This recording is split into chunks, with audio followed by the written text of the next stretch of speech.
station yi am rawatina lu jëm ci dossier bu Abdou Nguer voilà yaa Moussa. jërëjëf Abdoulaye Ndiaye ci leeral yooyu nga ñu defal ci wàllu revue de presse li gënoon fës ci ëtt yéenekaay yi nga daan ñu koy faram-fàcceel alors defe naa dañuy bëgg a dugg ci biir waxtaan wi docteur Babacar Niang ma tàmbali ci yow mu ñeel assemblée mi nga xamante ni suba dina dalal Ousmane Sonko ci wàllu question d'actualité waaye ñu ngi xamal tamit opposition bi dinañ teew Abdou Aziz maa ngi lay nuyu ak mboolem rédaction bi ci njiital ki nga xamante ni moom mooy Birama Thior Abdou Aziz mi ngi ñuy xamal ni jot na ki nga xamante ni moom mooy Abdou Mbow ba mi ngi koy confirmer la présence de l'opposition ëllëg ni ko soxna la leeralee sànq mu mel ni nag suba nag assemblée nag am na xew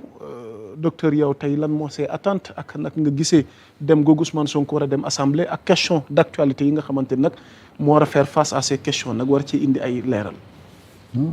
kontaan parce que c'est un salut démocratique dëkk boo xam ne vraiment ça fait partie de la tradition que ñi yor gouvernement bi di dem di waxtaan ak les représentants du peuple ba demee ba du ma dem ci benn fu ñi jiite dëkk bi di wax xam nga loolu rafetul woon dañ leen yónni moomuñu seen bopp population ñu leen fa teg dem leen am na assemblée dem leen ngeen waxal ñu war nañu député bu nekk war na jot ay message chaque fois bu waree dem assemblée am na population bu war a topp seen ginnaaw di leen wax ne man lii ak lii moo ma jaaxal ci dëkk bi boo demee nga jënoo premier ministre laajal ma ko lii donc c'est du basique quoi basique boobu nag bu ñu demoon ba di ko salfaane di ko foowe c'était dommage donc on félicite encore le retour de la raison dans l'opposition donc je pense que c'est quelque chose à saluer et que le dialogue aussi puisse continuer et qui représente la population qui a voté pour eux et que la démocratie avance. Avez-vous des attentes concernant Ousmane Sonko par rapport aux questions d'actualité? Non, je pense que l'actualité déjà elle est complètement occultée. Elle est cachée par des fausses nouvelles, des faux événements, alors que les choses importantes sont là. Est-ce qu'on arrive à financer? Est-ce que les bruits qu'on entend à côté ay banque mondiale nar nañu def lii nar nañu def lële alors qu'à côté de ça c'est très clair il suffit qu'ils lèvent le doigt que de l'argent coule. C'est arrivé plusieurs fois avec les eurobonds, avec les diaspora bonds. Donc je pense que ils ont la bonne main, comme on dit, ceux qui jouent à la carte quand tu as une bonne main. Beaucoup joué, lu bari dañu on va passer au-dessus quoi. Okay. Deuxièmement nag c'est de prendre en charge les problèmes vraiment nationaux qui sont passés à l'université et arrêter de parler de ces événements de contamination ou de xawma li nga utilisé même un mot très grave qui est la partouze. Bon mais lii bu continuer ça va être une partouze nationale parce que kan moo narul tàq ci lii ah oui parce que quand même chaque jour ñu ne la jàpp nañu kii sax jàpp nañu kële mais il faut qu'on arrête ça c'est des bon il faut qu'on arrête et qu'on attaque vraiment les problèmes tey sama drapeau bi dara andiwu ko lii xale yi ñu jàpp au Maroc qui est de la diplomatie mais nag il faut pas que marché pacifique bu ñuy waajal il faut pas que on cache des choses sérieuses ce qui est la jeunesse ce qui est l'université aujourd'hui université fermée sous le gouvernement de Pastef mais c'est intolérable. Okay. C'est intolérable et donc les événements comme ça ne doivent pas cacher quand même la forêt comme on dit. Ok dinañ ci gën a ñëw gën ko faram-fàcce ci biir waxtaan wi alors doyen Abdoulaye Mbow par rapport à cet événement de demain à l'Assemblée nationale question d'actualité ñu war a dalal Ousmane Sonko parallèlement opposition bi nee nañ dinañ teew lever nañ seen ñàkk teewaay bi. bon xam nga ñàkk teewaayu opposition bi déjà remarqué wuñu ko malheureusement si question d'actualité yu weesu. Parce que je pense que la politique la plus mauvaise c'est la politique de la chose vide. Et ce n'est pas toute l'opposition étant donné que les non-inscrits étaient de la partie.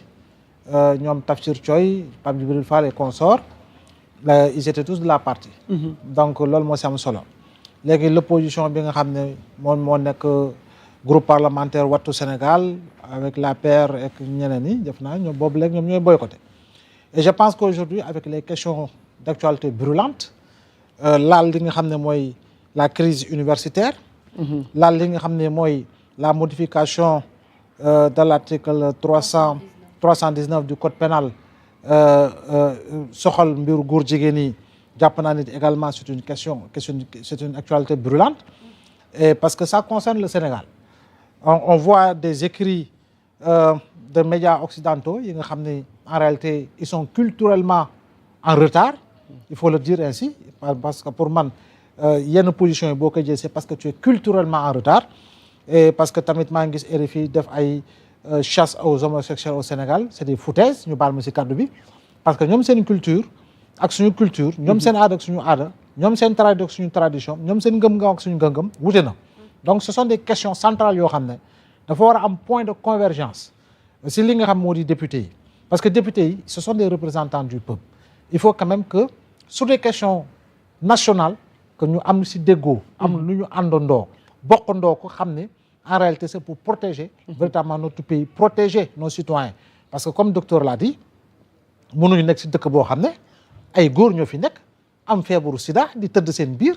di tëdd ak ay jigéen di tëdd ak seen ay jabar di wàll feebar bi nu mu leen neexee et puis on laisse passer comme ça sous prétexte que non il y a des on nous regarde de l'extérieur mais ce regard là c'est un regard sombre c'est un regard frappé d'obscurantisme à tout point de vue donc question bi demee ak président premier Ousmane Sonko dem fa je pense que ñaar yooyu dina nekk question yu am solo crise universitaire bi surtout parce qu'il faut quand même que l'on trouve une solution à cette crise universitaire l'autre élément ce sont les questions économiques et financières relativement à la dette xam nañu 2026 bi Sénégal mu war a fay si bor bari na fort heureusement eurobond bi nga xam ne président Macky Sall moom la mujjee woon def je crois bien que gouvernement bi jël na ay matukaayam à travers le ministère des finances ba am loo xam ne fay na ko donc amul loo xam ne défaut de paiement moo ñu si dab am na leneen loo xam ne war nañu fay beneen tranche bi si diir bu gàtt donc question yooyu yëpp je pense que yu ñu war a lal la mu soxal li nga xam ne mooy Sénégal donc on attend effectivement on le sait pertinemment que ni question d'actualité c'est calibré dans le temps par rapport ak actualité yi nga xam ne mooy actualité phare si yoo xam ne ñoo gën a fës si weer bi donc je pense que les questions économiques les questions d'approche financière les questions liées véritablement au paiement de la dette ak li nga xam ne moom la ñu xalaata mu war a jot si xaalis parce que Union européenne ak pays OCDE yi gis nga am na lu ñu tëj Sénégal mais Sénégal créé na condition ba am lu mu war a jot si benn filiale banque islamique de développement mu nekk xaalis bu takku ak lu mu war a jot si Norvège également qui est pays membre de l'OCDE donc pour wane ni y a des prouesses yoo xam ne ñu ngi koy def si li nga xam ne mooy bañ a wéeru si ñi nga xam ne en réalité il compte nous mettre sous perfusion pour créer les conditions d'une restructuration de notre économie et quand on parle de restructuration bien naturellement on va penser à une autre forme de plan d'ajustement à une autre forme de plan d'ajustement structurel donc Sénégal loolu du si dugg